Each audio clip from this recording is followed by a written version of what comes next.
This is Jim's garden game plan video that we do most Fridays here. We're trying to just go over some of the things that we're working on in the Raleigh garden. And I've got quite a bit of pruning to do in this video that you'll see coming up.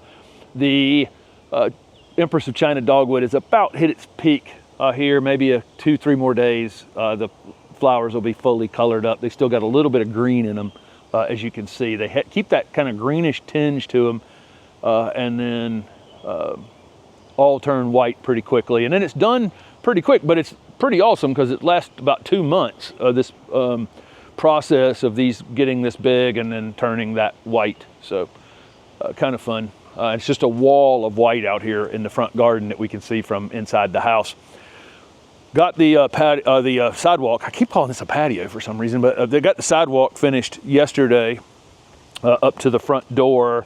I had maybe it was like almost 3 weeks ago when I did the concrete piece under here. Then we ended up getting a little bit of rain and stuff and I did a little bit of traveling, but I was able to get it finished up yesterday.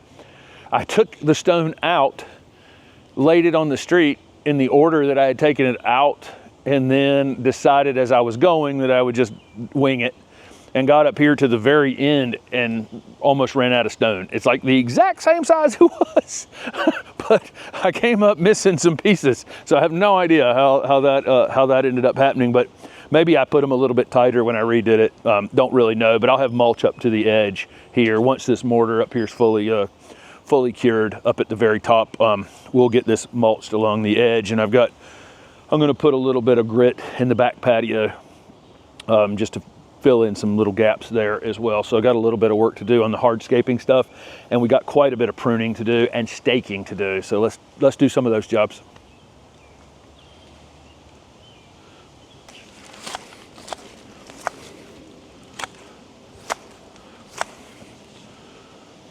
I got to get that over there on that other side too. So the razzmatazz grape has to be controlled occasionally, and I did some pruning on it a month or so ago, but the right-hand side over there, blocking the window, had a bird nest in it, so we just delayed cutting that out, but they seem to have either flown or whatever. We had a big barred owl out here yesterday sitting on top of the bird feeder. Put up a photo that you can see it. It was so funny, because normally in the background, you can hear in all the videos, there's bird chatter. Birds are just talking.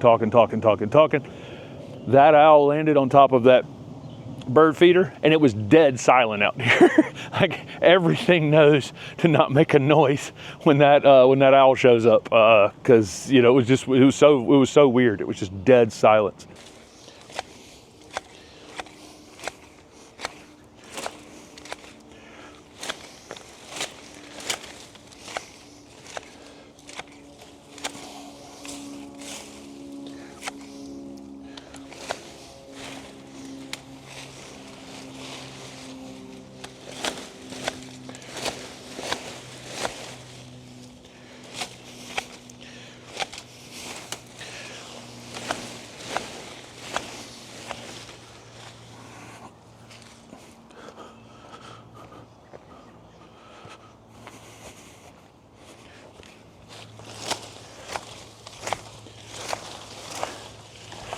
Does it seem like I got it all? Huh? Two areas in the front. Right there. And then right in the middle. Okay. I think that may have just been hanging on to something. Went through and lifted up the growth on the Golden Falls redbud off of everything else that it was laying on, except for right there. I obviously missed a spot. You got to do it. I could let this go down to the ground and it would just skirt across the ground, and that would be totally fine if I didn't have all this other stuff planted around it. But it gets down here and lays on azaleas and boxwood on the other side, pittosporum on the other side. So we just lift it up. Have to do it like 3 times a season. It grows so fast. You think I'm doing some damage over there, it'll be back on the ground real quick. This pruning I've done on it over time, though, has made it limb more and more and more. Every time I cut it up like that, it branches somewhere else. It causes dormant buds to wake up, and it starts to get, so it has really become quite the puzzle in here, and some of it is dead.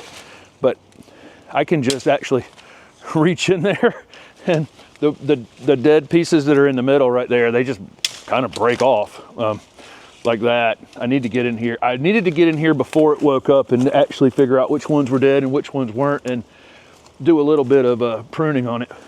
There's one big dead one that's in the center. It's probably one of the original branches that were on it, but all you have to do literally is touch them, and they crack off. If you're pruning dead limbs off of things and you're using tools, if they're small limbs, you use anvil pruners, which kind of crush the wood. Your bypass pruners will not cut that very well at all. Your regular pruners that you use out in the garden, even the head shears like this, the things that where the blades cross over one another, doesn't cut dead wood very well, or a saw.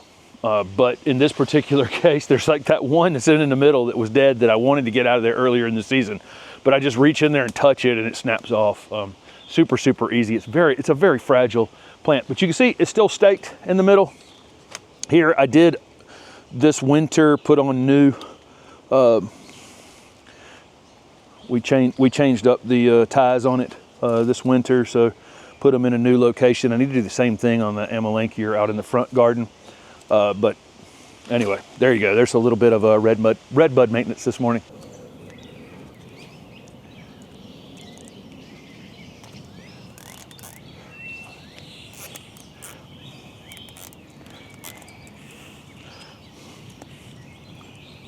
Much better. Okay.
We had the Vitex over there staked all year last year with a very heavy duty strap and a couple posts beat down into the ground. And that's actually done a pretty good job of getting it straight.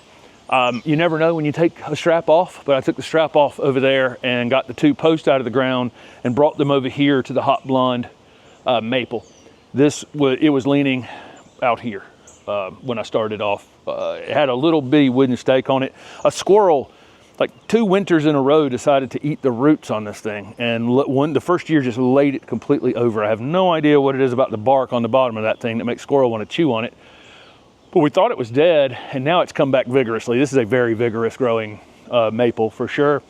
I strapped it back here a little bit, which has not made it perfectly straight because I didn't want to put the strap out here by the path because people are coming to visit the garden, and I just didn't want this in the way. But I think after the open garden, I'll move the strap from one side of this out here to the other side of this Utopia plum yew, and that'll get it completely straight. But in the meantime, it's out of the path a bit and not in people's faces, and it's 80% straighter than it was before I started, but it definitely needed to be pruned back. It's got some.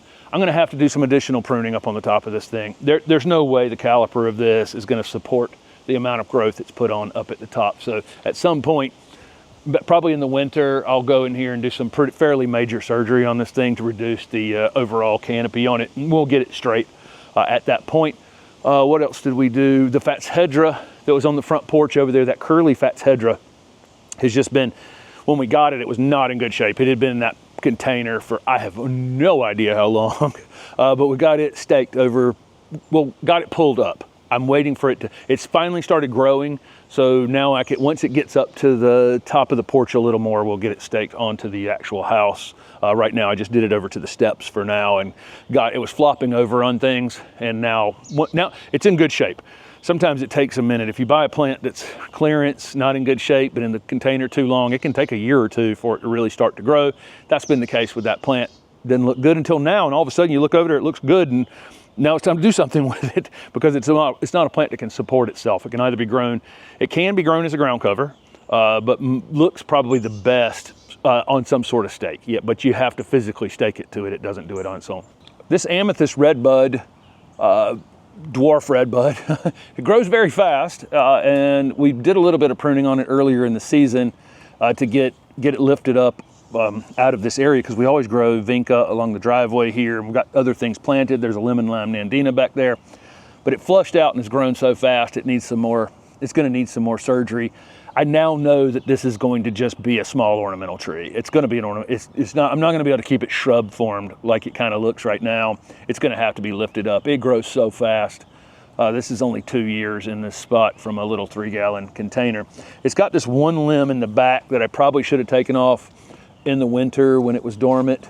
It runs back here and offers us basically nothing. I actually think when I cut this off from Steph's angle, you're hardly going to see that I did anything. It's a pretty major cut, but again, I don't think it has any real bearing on the actual shape of the tree. There you go. Watch how big this, look how big this is when I pull it out of here. But again, this thing is so vigorous.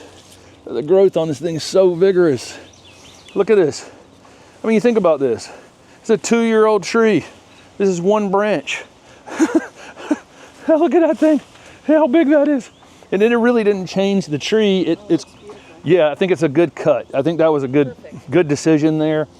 This bottom one right here almost needs to go, right? I'll leave it for now. We can do these things over time. You don't have to jump in and do every cut at once. If I decide that this one is too low, and eventually it's definitely gonna come off, but we can wait till winter. There's nothing here that it's interfering with. That lemon lime nandina will definitely be happier, and the tree is a little more balanced. But boy, is this thing in a hurry. Okay. Jumped in here to the vegetable garden, and we've included our dahlias in the vegetable garden this year. And we got the dahlias that are back there from Swan Island. We have some of our other seedling dahlias are outside of the netted area. There's a net that's going around here to stop the rabbits last year just ate our dahlias like crazy. It had never happened before. And out of the blue last year, they just decided that the dahlias were the thing for the season and kept eating them. So this year we got Swan Island sent us a bunch, and they're beautiful. They're budded up over here, but I got some of those staked this morning. I need to work on the tomatoes a little bit. I have fed them through here, but there's some suckers on them that need to come off. I've covered that in videos in the past, but I got to get through here and really actually clean them up. Cucumbers are starting to really take off, and got to get those to start growing up. Once they grab onto something, that's when they really take off super, super fast. Eggplant looks good. Peppers look good. Everything's coming along. You know, this may be something we hit with fertilizer here in the next week or so. We haven't refertilized them. We haven't fertilized them, period. We fertilized this space 2 months before they were actually planted here. But I may hit them with a fertilizer, get them going at this point. What's that? Oh, here's a rabbit back here in the background. You probably can't see. That's coming over here for lunch, I guess. We're pretty over the rabbits at this point. We do have our main annual spaces in the vegetable garden, and these things, you know, in good shape with the netting blocking it off. So there you go. We're doing staking, pruning, maintenance in the vegetable garden here. We had that owl yesterday. It was really wild. 2 times yesterday I was sitting at the desk editing, and Steph was in there with me, and a hawk came in and landed in the redbud over there right in front of the window. Just watched a hawk in there, and I thought that was the big thing for the day. And then later in the day, the owl landed on the bird feeder back here, and the garden went silent for a few minutes there. Things are coming together.